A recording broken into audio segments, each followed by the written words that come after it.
Welcome to EVA India Insights podcast. I'm Pallavi, your host for today, and we are delighted to present another episode of the ongoing Interim Budget 2024 series. Tune in for profound insights spanning from the macroeconomic landscape to direct impact of budget on individuals, taxpayers, and businesses. In the context of Interim Budget 2024, highlighted by the Honorable Finance Minister Nirmala Sitharaman, the focus is on four key aspects: Garib, Mahila, Yuva, and Annadata, which stands a testament to its significance for our larger economy. Today, we are joined by Sonu Iyer, EY India tax partner of People Advisory Services with over 27 years of experience. She advocates reforms and regularly contributes to events on mobility, tax, and HIJA consulting. Sonu, thank you for joining us and welcome to our podcast. Many thanks, Pallavi. Pleasure to be on this podcast with you. Let's dive into our first question. Both individuals and taxpayers were expecting some relief in tax rates, but the finance minister has adhered to the fact that it is a vote on account. She did extend certain tax benefits to startups and investments made by sovereign wealth and pension funds, and tax exemptions on certain income of some IFSC units till 31st March 2025. Do you think the desired relief will provide once the full budget is presented post elections? So, Pallavi, hard to tell. I mean, this is for the governments to decide what relief they will give and what they won't give. So, this was a vote on account budget despite expectations galore because it was being presented in the backdrop of elections that will kind of come up in April, May. Yet the finance minister stuck to the vote on account budget, and there was no, uh, you know, tax rate cut, etc., as was being expected by common taxpayers. Whether the full budget of July 2024 to be presented by the newly elected government will provide relief or not is something that we'll have to wait and watch. From a personal tax standpoint, I think it is more about making the new tax regime attractive, which is something that may happen when the full budget is presented in July 24. Thank you, Sonu, for your valuable inputs. Moving on, to further improve services to taxpayers, the finance minister proposed to withdraw long pending tax disputes or on non reconciled tax demands of up to 25,000 rupees till FY10 and up to 10,000 rupees for FY11 to FY15. How do you see this?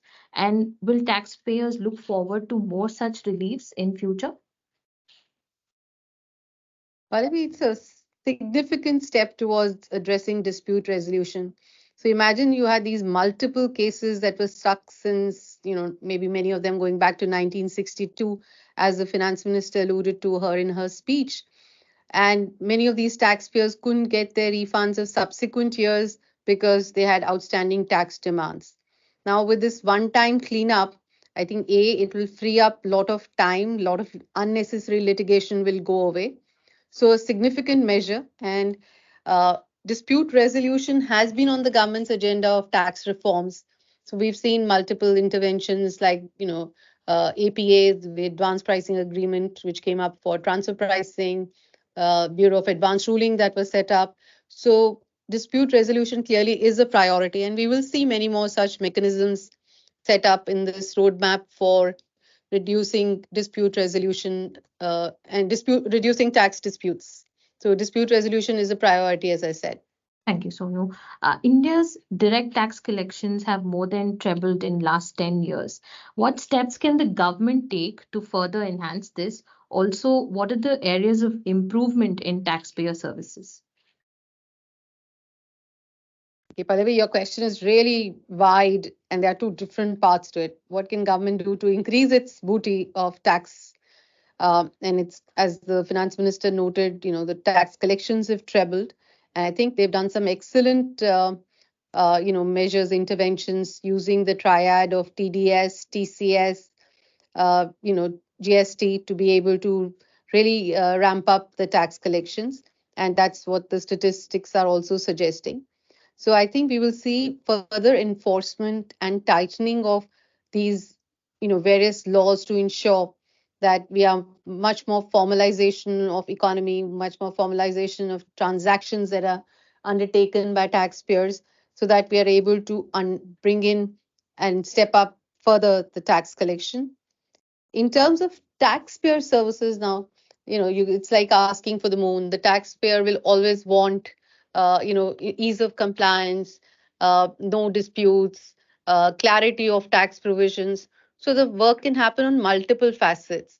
And one such step in this budget, which the finance minister has announced, is this dispute resolution for taxpayers, making their lives simpler and not getting them get stuck and fight long battles for petty tax demands.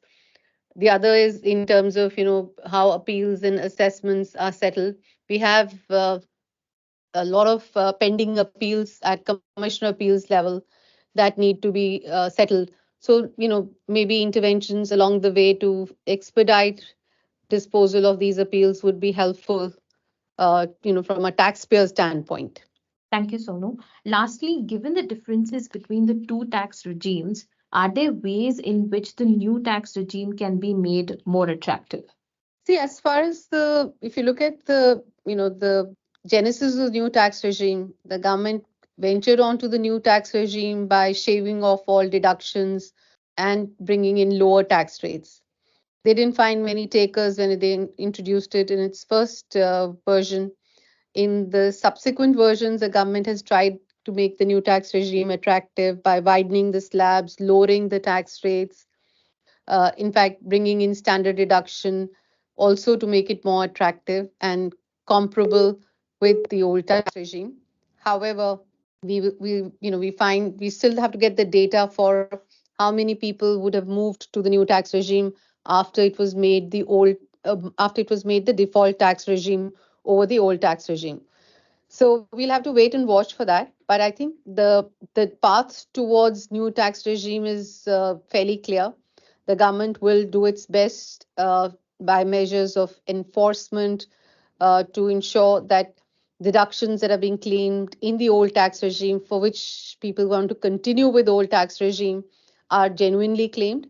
And we've seen this, spate of notices where government is educating employers and employees to ensure that house rent allowance reduction that is being claimed by most taxpayers, whether that has been claimed accurately or not. So I think what will happen to make new tax regime more popular is probably they'll have to ensure that the old tax regime gets less attractive for taxpayers, and that's when we will see bulk of taxpayers who continue to be under old tax regime move to the new tax regime. In terms of other ways, to make new tax regime more attractive would be if they facilitate and enable tax credits to be taken in a easy manner in the new tax regime.